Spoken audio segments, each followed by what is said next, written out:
थोरल्या भावाच्या बायकोचं सगळ्यात धाकट्या दिराबरोबर ते लग्न झालं आणि त्याच्यामुळे तिच्या मधले जे 2 दीर होते ते दीर नाराज झाले आणि त्या मंडळींनी मग जे कांड घडवलं होतं ते अत्यंत भयंकर अशा पद्धतीचं होतं. आता हे ऐकताना सुद्धा अत्यंत विचित्र वाटेल अशा पद्धतीची सत्य आणि विचित्र घटना आज आपण बघणार आहोत. आता आपल्याला जायचंय उत्तर प्रदेशमध्ये. उत्तर प्रदेश या ठिकाणचा बागपत जिल्हा आहे आणि या जिल्ह्यामधलं बोडोत पोलीस स्टेशन आहे आणि या ठिकाणी गुराणा हे छोटंसं गाव आहे. त्या गावामध्ये कुटुंब राहतंय. त्याच्यामध्ये वडील आहेत ईश्वर, त्यांच्या पत्नी आहेत संगीता आणि त्यांना 4 मुलं आहेत. थोरला आहे सुखवीर, त्यानंतरचा ओमवीर, त्याच्यानंतरचा उदयवीर आणि त्याच्यानंतरचा यशवीर. अशा पद्धतीनं हे 4 वीर त्यांचे पुत्र होते. आता हे 4ही लहानाचे मोठे गावातच झाले होते. आईवडील मोलमजुरी करत होते आणि हे जे मुलं आहे त्यांचे जेमतेम शिक्षण चालू होतं. आता मुलांनी लवकरच कमवायला, थोरली मुलं होती त्यांनी लवकर कमवायला सुरुवात केली आणि सुखवीर, ओमवीर, उदयवीर हे मिळेल ते काम गावामध्ये करायला लागले होते आणि यांचा धाकटा मुलगा आहे यशवीर, हा याचं शिक्षण चाललेलं होतं आणि सगळं काही आनंदामध्ये सुखामध्ये सुरू होतं. आता थोरले 3 जण जे आहेत त्यांचा कामधंदा चालू होता आणि हा जो धाकटा आहे तो मग दिल्लीमध्ये एका ठिकाणी नोकरीला लागला. म्हणजे बस कंपनी जी आहे त्या बस कंपनीमध्ये बस ड्रायव्हर म्हणून तो काम करायला लागला आणि त्यामुळे तो आता दिल्लीमध्ये, सगळ्यात धाकटा दिल्लीमध्ये राहायला लागला होता. अधूनमधून कधीतरी तो घरी यायचा, त्यानंतर आपल्या भावांना वगैरे घरच्यांना 4 पैसे द्यायचा. सगळं काही सुखात आनंदामध्ये सुरू होतं. आता थोरला मुलगा जो आहे सुखवीर, तर याचं लग्नाचं वय झालं होतं. त्यामुळेच जवळच्या गावामधलीच एक मुलगी आहे, तिचं नाव होतं रितू.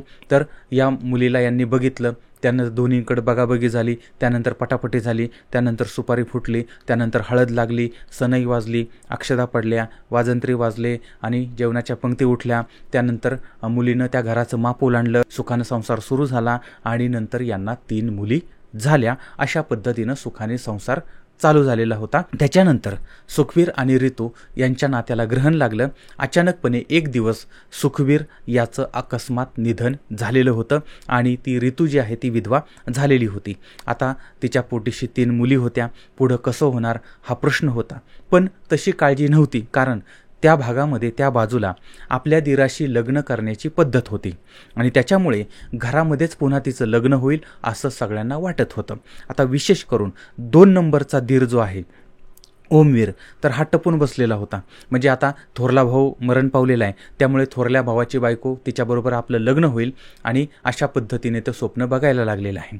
त्याचबरोबर त्याचाही धाकटा भाऊ, त्याचं नाव आहे उदयवीर, हा सुद्धा 35च्या वयाच्या आसपास आला होता आणि त्याचंसुद्धा लग्न झालेलं नव्हतं. आणि हे जे तुंबलेले जीव आहेत, तर त्या जीवांच्या मनात स्वप्न पडत होतं की बाबा भाभी आपल्याला मिळेल असं त्यांना वाटत होतं आणि दोघंही ते स्वप्न पाहत होते.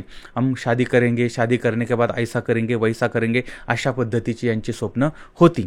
आता आपली विधवा भाभी आपलीच होईल असं दोघांनाही वाटत होतं. पण सगळ्यांच्या समोर प्रश्न होता की रितू कोणाबरोबर ती लग्न करणार किंवा तिचं लग्न कोणाबरोबर लावायचं. आता हा सगळा निर्णय जो आहे तो रितूच्या माहेरच्यांचा होता आणि त्या माहेरच्यांनी निर्णय घेतला की यांचा सगळ्यात लहान भाऊ जो आहे यशवीर, हा शिकलेला आहे, त्यानंतर त्याला चांगली नोकरी आहे, तो 4 पैसे मिळवतो आहे आणि त्यामुळे मग या रितूचं लग्न सगळ्यात धाकट्या मुलाबरोबर ती लावून द्यायचं असा निर्णय तिच्या आईवडिलांनी घेतला होता. आता त्यानंतर मग यशवीरमध्ये धाकटा मुलगा जो आहे तो सुद्धा तयार झाला. त्यानंतर त्याचे आईवडील जे आहे ते तयार झाले. त्यानंतर पुन्हा सुपारी फुटली, हळद लागली, सनई वाजली, अक्षता पडल्या, वाजंत्री वाजले, जेवणाच्या पंक्ती बसल्या, सुखाने संसार सुरू झाला. यांना एक मुलगा झाला. अशा पद्धतीने यांचा सुखाने संसार चालू होता. पण या घरामधले 2 अतृप्त आत्मे, त्यांची मात्र तडफड तडफड फडफड फडफड व्हायला लागली होती आणि त्यांना मात्र हिच्याशी लग्न करायचं होतं. त्याचे गोड स्वप्न हे बघत होते, पण त्यांचं गोड स्वप्न त्यांच्या गोधड्यांमध्येच विरून गेलेलं होतं. आता हे दोघं मोठे भाऊ जे आहेत ते लग्न न करता धाकट्या भावाचं लग्न झालं होतं आणि ही भावना त्यांना टोचायला लागलेली होती आणि गावातली लोकंसुद्धा यांना टचके आणि टोमणे मारत होते. आता ओमवीर आणि उदयवीर दोघंही आपल्या आईबरोबर ती भांडत होते, त्यानंतर भावाबरोबर ती भांडत होते आणि आम्हाला लग्न करायचं होतं आणि त्याचं लग्न लावून दिलं वगैरे वगैरे असं सगळं होत होतं. आता हा जर निर्णय होता लग्नाचा तो त्या मुलीच्या आईवडिलांचा होता, त्यामुळे कोणी काही म्हणजे त्याच्यामध्ये हस्तक्षेप केलेला नव्हता.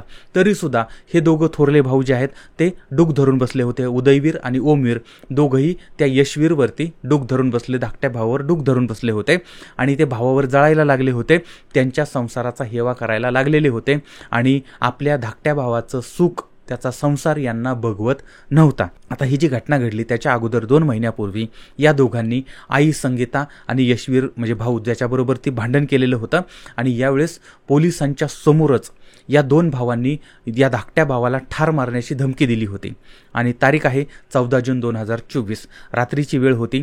यशवीर कामावरून घरी आलेला होता, पण यावेळेस याचे 2 अतृप्त आत्मे जे त्यांच्याबरोबर वाद सुरू झालेला होता. आता यावेळेस या 2 अतृप्त आत्म्यांनी ओमवीर आणि उदयवीर यांनी दारू ढोसलेली होती. आता त्यांनी अगोदरच एका कट्ट्याची सोय करून ठेवली होती आणि अगोदर पूर्ण नियोजन केलेलं होतं.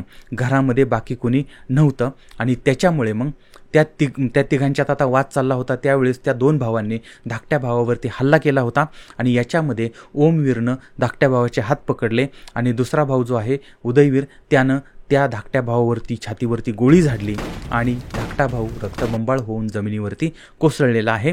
आणि त्यानंतर जोपर्यंत तो जिवंत आहे तोपर्यंत त्यांनी त्याला तसाच दाबून धरला आणि जेव्हा त्याचा मृत्यू झाला त्यानंतर मग त्यांनी त्याला सोडलेला आहे. यानंतर हे दोघं जे भाऊ जे आहेत ते त्या ठिकाणावरून फरार झालेले होते, निघून गेलेले होते. आता त्याच्यानंतर मग आता हा गोळीचा आवाज जो आहे तो आजूबाजूच्या लोकांनी ऐकला होता. त्यानंतर मग लोक आले होते. नंतर या धाकट्या भावाचा मृत्यू झाला, हत्या झाली ही बाब समोर आली होती. पोलिसांना कळवण्यात येतं, पोलीस तपास करतात आणि तपास केल्यानंतर मग थोरले जे भाऊ आहेत ओम आणि उदय या दोघांनाही ताब्यात घेतलं जातं आणि आपल्या भावाच्या हत्येप्रकरणी या दोघांवरही गुन्हा दाखल होतो. दोघंही आता गजाआड गेलेली आहेत.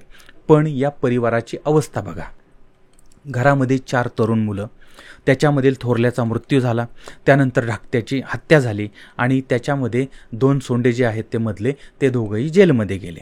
आता घरामध्ये सून आहे रितू, तिला झालेली 4 मुलं आहेत, म्हातारे सासू सासरे आहेत, घरात कमवणारं कुणीही नाही आणि ही जी रितू आहे ती 2 वेळा विधवा झाली आणि 4 मुलांचा परिवार या ठिकाणी उद्ध्वस्त झालेला आहे. शेवटी नियतीचा खेळ म्हणा किंवा आणखी काही म्हणा, पण नालायक लोक ज्या घरामध्ये असतात किंवा घरातलीच लोक घरातल्यांवरती जेव्हा जळायला लागतात ना किंवा आपलीच लोक आपलं सुख पाहू शकत नाहीत त्यावेळेस मग अशा पद्धतीच्या घटना समोर येतात. आणि त्यामुळे अशी लोक जर आपल्या आजूबाजूला असतील किंवा असे जर अतृप्त लोक, काही लोक कधीच तृप्त होऊ शकत नाही, तर अशी लोक जर आपल्या आजूबाजूला असतील तर अशा लोकांच्या सावलीला सुद्धा उभं राहू नका. बरं, आता याबद्दलचं तुमचं मत काय आहे ते सुद्धा मला जरूर कळवा. पुन्हा भेटूया पुढच्या भागामध्ये एका नवीन विषयासह. तोपर्यंत धन्यवाद.